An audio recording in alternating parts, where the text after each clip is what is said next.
I'm Scott Stein, and this is some of my iPad art. Now, you don't need a pen or any sort of stylus to create art like this on an iPad. You just use your little finger. Ask any Draw Something addict. Then again, there's a pretty big market for iPad styli. Why? Because the more art that you do on an iPad or any sort of capacitive tablet like an Android tablet, you're probably going to want to use something like a pen, otherwise the finger painting can get a little bit tiring. There are a lot of styli on the market, and one of the favorites that I saw last year was the Wacom Bamboo Stylus, a $30 stylus that had a nice aluminum barrel and a good feel to it and a nice rubber tip. Well, lo and behold, Wacom has introduced the Stylus Duo for people who still like writing on regular pads with pens, because it is a stylus with a pen on the other end. Pretty obvious and pretty clever.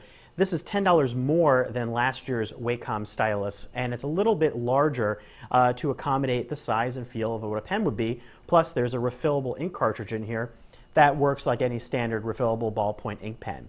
I mean, it's not the most spectacular pen, but it's a fine pen. It's got a nice little fine tip there. Does everything you'd think a pen would do. And the other side here is a rubberized capacitive stylus tip that works just like last year's.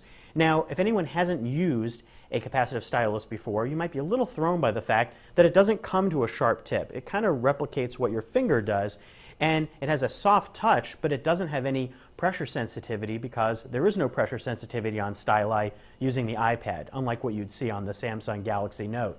But still, use the Wacom stylus and you'll find that that soft touch gives a lot more flexibility, at least for me, than my finger does. Although you'll notice that there's a little bit of a delay in most apps that's not quite like what you would have when you put a pen to paper.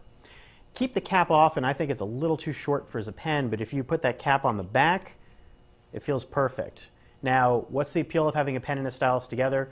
It's one less thing to carry in your bag. I mean, when you get your keyboard, your case, your chamois, your stylus, it gets to be a lot of accessories for a device that was supposed to be pure and minimal and have no accessories. That was the whole idea behind the iPad in the first place.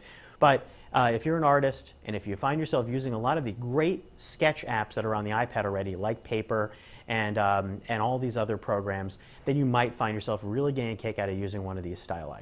And remember, this is not just for the iPad, it's for any capacitive tablet or even something like a smartphone. You could use this on an Android phone, you could use it on an iPhone, you could use it on an Android tablet. As long as it's got that capacitive touch interface, then this will work just fine.